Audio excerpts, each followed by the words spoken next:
এই মুখ্যমন্ত্ৰীৰ নেতৃত্বত মুক্ত লুণ্ঠন চলিছে হেয়া লোক নিৰ্মাণ বিভাগত হওক হেয়া আন বিভাগত হওক এই ডায়েৰীৰ নামত হওক সকলো ক্ষেত্ৰত এই চৰকাৰখনে কেৱল লুটিছে।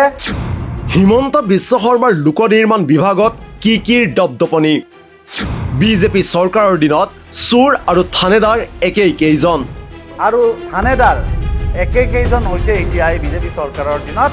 যদি এই দুৰ্নীতিবোৰৰ বিৰুদ্ধে যদি কোনো ব্যৱস্থা নলয় তেতিয়াহ'লে কিন্তু ২৬ৰ পিছত কিন্তু এই নেতাবোৰৰ কিন্তু জেলৰ ভাত খাব লাগিব, এই কথাটো নিশ্চিত।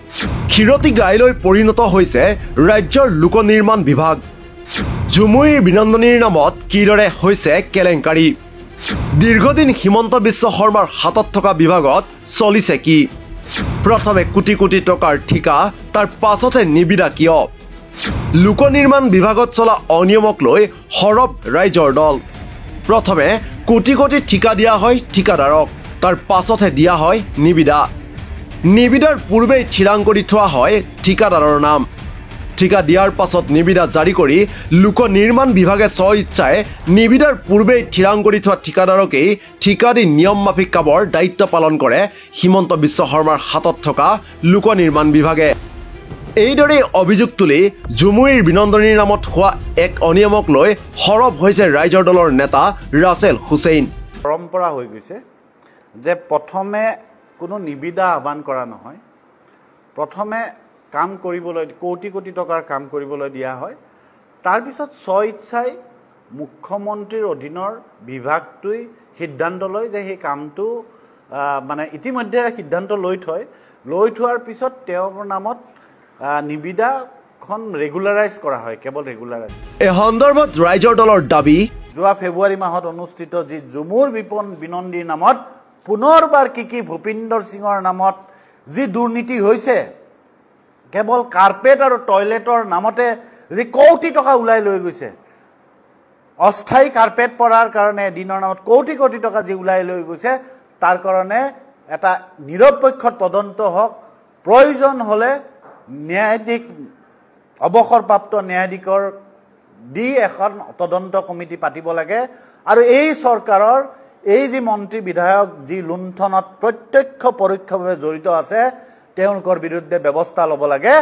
নিবিদাৰ পূৰ্বেই কোটি টকীয়া ঠিকা কিদৰে জুমুইৰ বিনন্দনীৰ অনুষ্ঠানৰ সময়ত বহিৰাগত ব্যৱসায়ী কি বাহিনীক আবণ্টন দিছিল লোক নিৰ্মাণ বিভাগে, সেয়াও তথ্য সহকাৰে দাঙি ধৰে দলটোৰ সাধাৰণ সম্পাদক ৰাছেল হুছেইনে।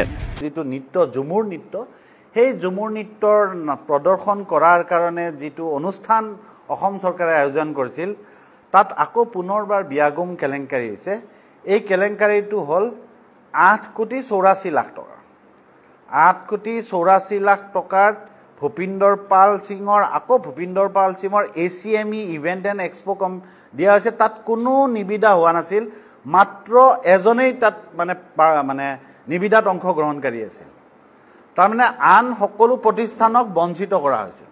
বঞ্চিত কৰি মুখ্যমন্ত্ৰীৰ খাছ মানুহ ভূপিন্দৰ পাল সিঙৰ ACME ইভেণ্টক এই বৃহৎ পৰিমাণৰ ধনৰ কাম দিয়া হৈছিল।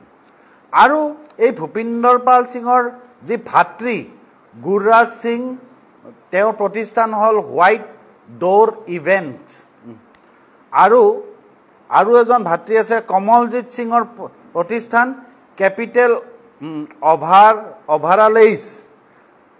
তেওঁক মানে ইন্দিৰা গান্ধী ষ্টেডিয়ামটোৰ মেৰামতিৰ কাৰণে সেই ইভেণ্টটোত 1,28,00,000 টকাৰ কাম আবণ্টন দিয়া হৈছিল। আৰু অস্থায়ী যিটো মানে পেণ্ডেল, সেই পেণ্ডেলটোৰ কাৰণে কিক 8,84,00,000 টকাৰ কাম আবণ্টন দিয়া হৈছিল। আৰু কামবোৰ কোনো নিবিদাটো ক'লোৱেই ছিংগল টেণ্ডাৰ, আৰু কামবোৰৰ আপুনি যদি পৰিমাণবোৰ চাব দেই কি কাম। কি বাহিনীৰ বিৰুদ্ধে সৰব হৈ লুণ্ঠনৰ স্পষ্ট অভিযোগ ৰাইজৰ দলৰ। যিটো কোম্পানী, মই ইতিমধ্যে কি বাহিনীৰ কোম্পানীটোৰ নাম ক'লোঁ, ACME ইভেণ্ট এণ্ড এক্সপ'। এনেকৈ লুণ্ঠন হৈছে। 2023 চনৰ 14 এপ্ৰিলৰ সময়ত আপোনালোকে জানে যে এখন চোফা প্ৰায় 3 লাখ টকাত ভাড়াত লোৱা হৈছিল। এখন চোফা 3 লাখ টকাত। এয়া হৈ গ'ল লোক নিৰ্মাণ বিভাগৰ এটা দুৰ্নীতিৰ অধ্যায়। ৰাইজৰ দলৰ নেতা ৰাছেল হুছেইনৰ মুকলি অভিযোগ যে মুক্ত লুণ্ঠন চলিছে মুখ্যমন্ত্ৰী হিমন্ত বিশ্ব শৰ্মাৰ কাৰ্যকালত। এই বিজেপি চৰকাৰৰ এই মুখ্যমন্ত্ৰীৰ নেতৃত্বত মুক্ত লুণ্ঠন চলিছে। সেয়া লোক নিৰ্মাণ বিভাগত হওক, সেয়া আন বিভাগত হওক, সেই ডায়েৰীৰ নামত হওক, সকলো ক্ষেত্ৰত এই চৰকাৰখনে কেৱল লুটিছে আৰু সেইকাৰণে দিনে দিনে প্ৰতিদিনে এতিয়া শ শ বিঘা মাটি। এইদৰে সৰব হৈ ৰাইজৰ দলে বিচাৰিছে এক নিৰপেক্ষ তদন্ত। উল্লেখ্য যে মুখ্যমন্ত্ৰী হিমন্ত বিশ্ব শৰ্মাৰ ব্যক্তিগত সুসম্পৰ্ক থকা কি বাহিনীয়ে যে নিবিদাৰ পূৰ্বে ঠিকা লাভ কৰি আহিছে তেনে নহয়। ইয়াৰ পূৰ্বেও দ্য ক্ৰছ কাৰেণ্টত ফাদিল হৈছিল এনে কেইবাটাও বাতৰি। ছুপাৰ মাৰ্কেট ফ্লাইঅভাৰ নিৰ্মাণৰ সময়ত কিদৰে দেৱাল অংকন আৰু অস্থায়ী উদ্যানৰ নামত নিবিদাৰ পূৰ্বে হিমন্ত বিশ্ব শৰ্মাৰ ব্যৱসায়িক সহযোগী হিচাপে পৰিচিত ভাস্কৰ শৰ্মাক প্ৰদান কৰা হৈছিল লাখ লাখ কোটিৰ ঠিকা, সেয়াও প্ৰকাশ পাইছিল দ্য ক্ৰছ কাৰেণ্টত।